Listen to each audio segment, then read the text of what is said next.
A few years back, my family went to Universal for Christmas. It was around that time that they just opened up their new replica of Willy Wonka's chocolate factory, and my friend and I both wanted to go. Neither of us were loaded enough to stay at the resort inside the park, but we were able to get rooms in the same cheaper hotel just a few miles away. As tainted as my memory of that weekend is, I clearly recall that the day we spent roaming through the park together was a blast. Everything was festively decorated and covered in snow, a big deal for Florida boys.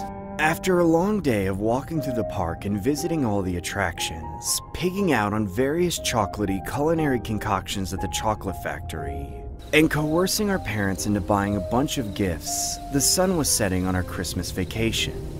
However, we still had one more night at the hotel. Our parents had planned this in advance and had gotten a little too drunk to drive all the way home. While our parents were passed out in bed, my friend and I couldn't sleep.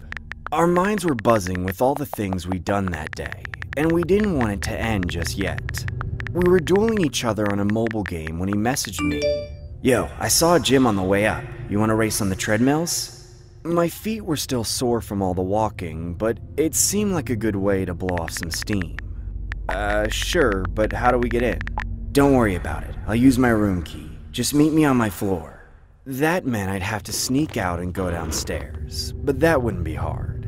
My parents were out cold. The only trouble I had was finding where they put the room key so I could get back in unnoticed.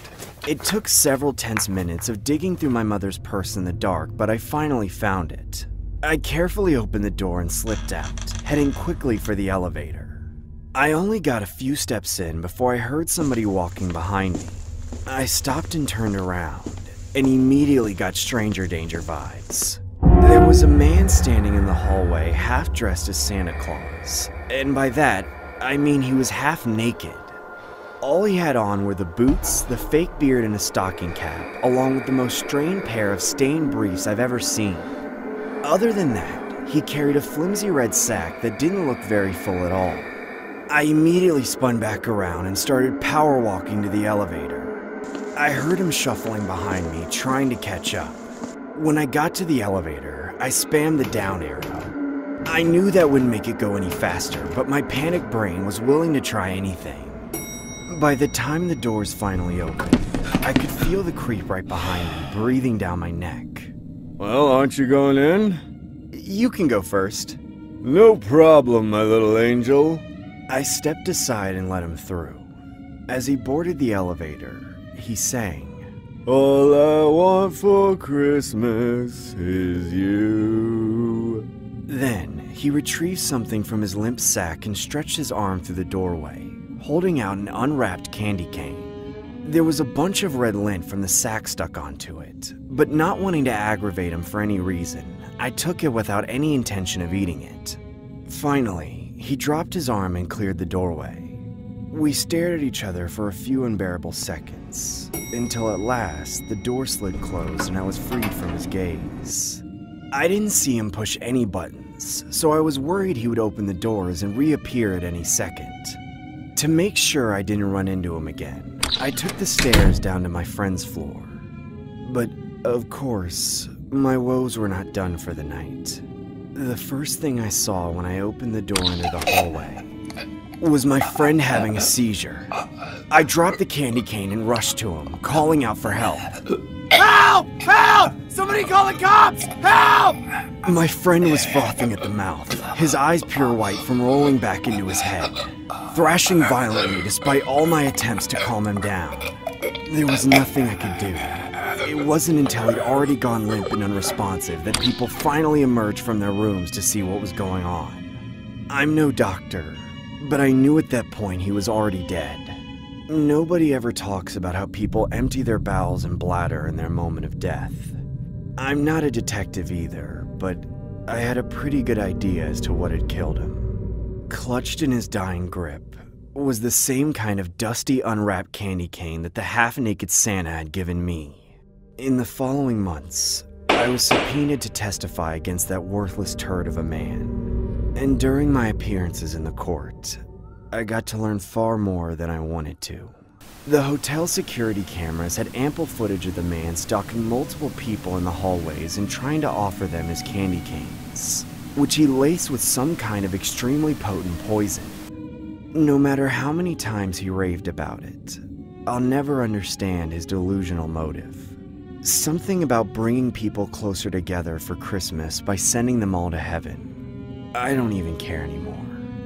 But the civil suit against the hotel is still going on. I hope my friend's parents get a fortune from that hotel for their negligence. Letting a man like that roam around their hallways during the holiday.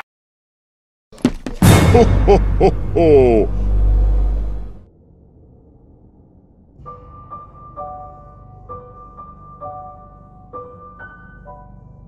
In my last year of high school, my parents pressured me into getting a job to save money before I moved to college.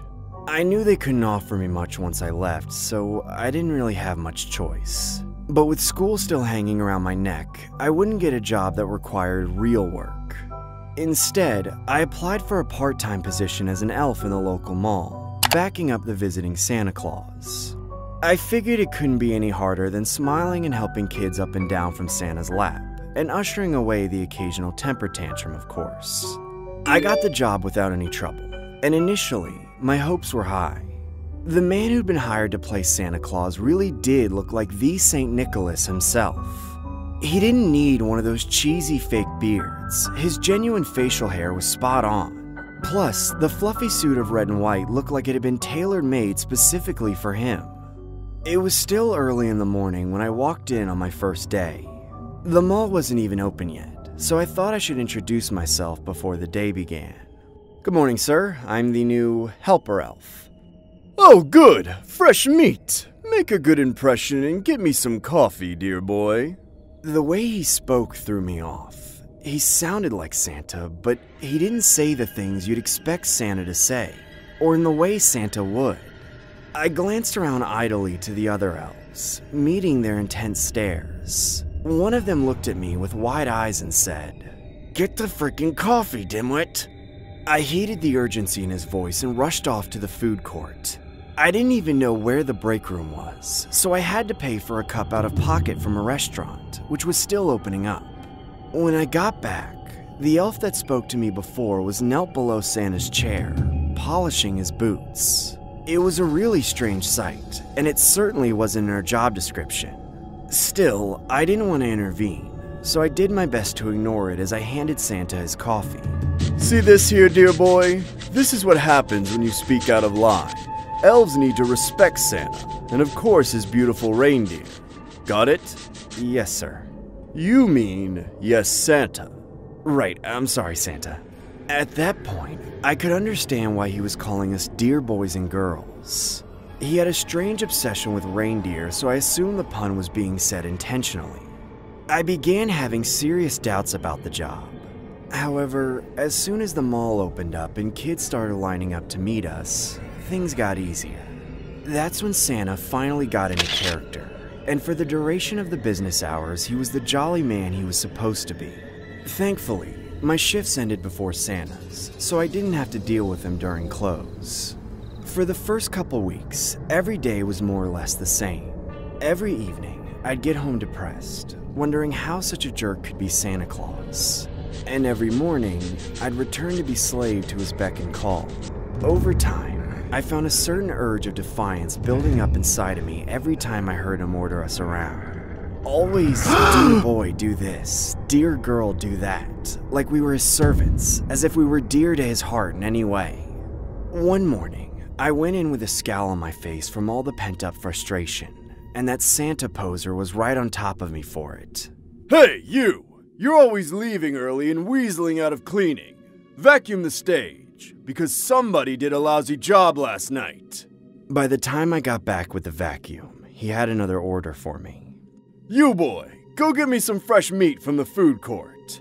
Okay, sir, just as soon as I finish cleaning. Do it now! Do you want to learn what it's like to be one of my reindeer? They're not even open yet, old man! Give me a minute! I clammed up, but I'd already let slip enough to piss him off. The other elves stared on in fear. Dear boy, I'm gonna rip your stupid elf ears off and make them my earmuffs! Leave me alone or I'm calling the cops! He lunged at me with sudden speed, but he was caught and held back by the other elves, thrashing and screaming. He eventually caved in and exited the mall. After that, the only thing left was explaining to the public why Santa had disappeared. We didn't mind. A whole mall full of kids bawling from disappointment was easy compared to dealing with that jerk. We improvised with the picture setup and carried out work for the rest of the day. Unfortunately, things took a sour turn when I got off. I was walking through the parking lot to get to my bus stop when I saw a Christmas stocking cap fluttering behind a dumpster. I could tell there was someone behind there. I crept up and looked over the edge and saw the mall Santa eating the mangled corpse of a deer.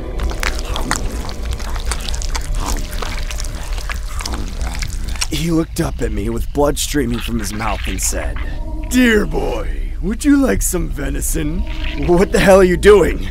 What? Can't you see why I call you stupid elves my dear boys and girls now?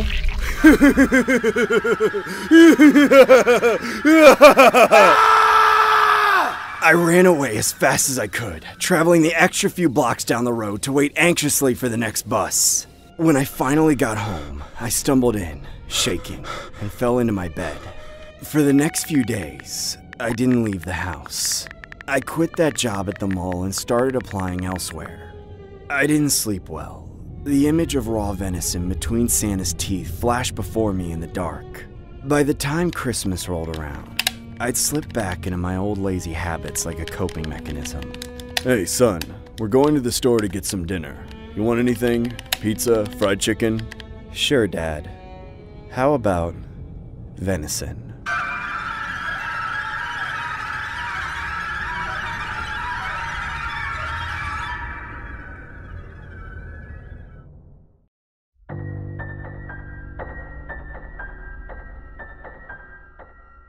Everybody knows that mall Santas aren't the sort of people you should readily trust around children, which must be why there's always a crowd of elf characters in that area to keep the costumed man in check. I, for one, am certainly glad that this is the case, but likely not for the reason you'd expect. I have a terribly clear memory of one occasion with one of these mall Santas. I was much younger at the time, young enough to still be interested in the idea of Santa Claus, but more than old enough to have my doubts about the truth of it. My whole family went out to the community mall for some last-minute Christmas shopping. The first thing that caught my attention was the staging area, right inside the entrance, where Santa Claus was granting wishes and taking pictures along with his team of elves. To my recollection, that was probably the most wholesome and charming Santa Claus charade the mall ever had. All the kids in line looked so excited to talk to the one and only St. Nicholas. I immediately started begging my parents to let me go see him. Mom, can we go see Santa Claus? Maybe later, honey. The line is too long. We'd be there all day. We should go shopping while we have all our energy. Okay, but if it's shorter later, can we go? Sure, sweetie pie. You've been nice this year. I guess my parents wanted to buy what they could before everything was gone. It didn't make sense to me at first, but the longer they made me wait, and the more times they asked me what I wanted for Christmas, the more it began to dawn on me that Santa Claus wasn't really the person who gave out the presents every year. Obviously, it was just the parents who bought things for their children. Otherwise, what would be the point of asking Santa Claus to get me something if Mom had just gotten me everything I wanted right in front of me? So, by the end of the shopping spree, I was in a pretty sour mood. I know that every kid has to realize this at some point, but having the magic stripped away so close to Christmas brought on a lot of conflicting emotions for the younger me. But it would only get worse from there. As we were about to leave the mall with our purchases in tow, we all noticed how much shorter the line for Santa had gotten. Look at that, honey! You could almost walk right up to him. At that point, I didn't even want to talk to him anymore. The glow was all gone. And now it seemed like every one of the few kids that were waiting in line were almost scared. Despite that, I just didn't have the energy to say no at the time. So we all shuffled into the queue so I could get to sit on Santa's lap. But as we got closer and closer, I started to see that the line wasn't the only thing that had changed in the few hours since I'd last seen the staging area. Santa Claus looked different. Before, he'd been this jolly old, warm and fuzzy-looking grandpa. But now, he didn't even look like the same person anymore. And it wasn't just that his fake beard wasn't on right. It looked like he was wearing some kind of mask. The smiling rosy cheeks from before had turned pale and droopy. I was extremely nervous by the time I got to the front of the line, but I don't think the rest of my family was paying attention. Everybody's just tired, that's all. Go on, honey. Go get your picture. Timidly, I stepped up to Santa's lap. Without a word, he picked me up with a vice grip and shoved me down between his legs. And what do you want for Christmas, kid? I couldn't respond. I was frozen with fear I couldn't explain. Well, kid? Come on, spit it out. You're not the real Santa. Huh? What'd you say? Speak up, I'm old. I said, you're not the real Santa Claus. You're a fake. I'd seen this movie where a guy tears the fake beard off the mall Santa. I thought it would be a great way to expose this guy who was giving me the creeps. But when I reached up with a quickness and yanked the white ball of fluff with all my might, more came off than I expected. The entire face peeled off and crumpled up in my stunned grasp. The real face of the man beneath was caked in blood and bits of tissue, grinning at me maniacally with all wretched manner of craggly teeth and sharp features. After that initial moment of shock, he threw me off to the ground and started running for the door. I remember being unable to move, hearing a cacophony of shrieks and shouts and wailing. The man didn't get far. The security guards ran him down with an initiative I'd never seen from a mall cop before or since. In the coming days, we found out that the original Santa Claus actor was discovered in his van out in the mall parking lot, naked, with his face cut off. He went on break and never came back. We never learned that psycho's motive, but one thing's for sure. I will never forget that moment every time I hear the name Santa Claus come up. You boy, go get me some fresh meat from the food court. Okay, sir, just as soon as I finish cleaning. Do it now! Do you want to learn what it's like to be one of my reindeer? They're not even open yet, old man. Give me a minute.